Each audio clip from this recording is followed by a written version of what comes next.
After a recent live stream, an interesting comment was left on one of my videos. This comment from WolfShadow1212 simply asks, "Can you tell me why there is a 2 on the back of an S2 Drobot?" At the time, I had absolutely no idea what was going on, so I simply replied, "I'm not sure what you're talking about. I'd have to see a pic." Thankfully, WolfShadow was quick to reply with not one, but 2 pics of different S2 Drobots. The first picture had a very definite number 2 just above the tip of the tail. The second picture was actually different, and in that same location had the number 3. As you can see from these pictures, the numbers are a part of the figure, not something that was just written or stamped on afterwards. This piqued my interest, so I went to check on the one Series 2 Drobot that I had in my possession. Oddly enough, it had a number 1. With this new mystery in hand, I went to the Skylanders research team. I showed them the pictures and asked if they had any information about it. To my surprise, they didn't. This was all new information to them. Eon and Pirate Dad were both quick to show me pictures of their Series 2 Drobots. Both of their figures had the number 4. So now, as of this recording, we still don't know exactly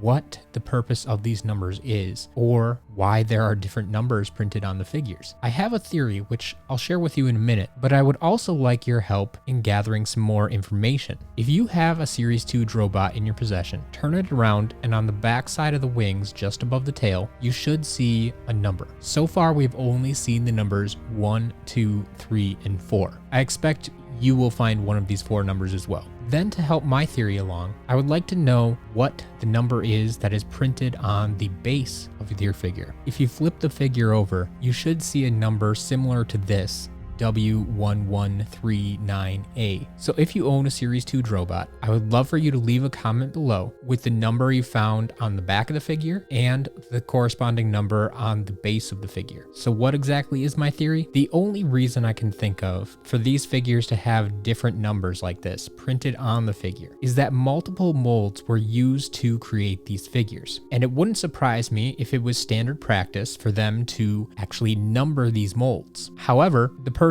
in charge of creating the Series 2 Drobot molds perhaps made a mistake or was unaware of exactly how this figure was going to be formed. And instead of stamping the number of the mold on an unused portion of the figure, they stamped the numbers right there on the tail. So then when the figures were actually made and the plastic was poured into these molds, that number became part of the figure. At this point, I don't know enough about toy manufacturing and specifically Skylanders manufacturing to know if my theory holds any water. But right now, it makes sense in my head, so I'm gonna roll with it until someone with more information can prove me wrong. But like I said, if you have a Series 2 Drobot, please go check for these numbers and leave your findings in the comments below. If we ever learn more about these figures and what these numbers mean, I'll be sure to make a follow-up video. But until that time, happy hunting, collectors.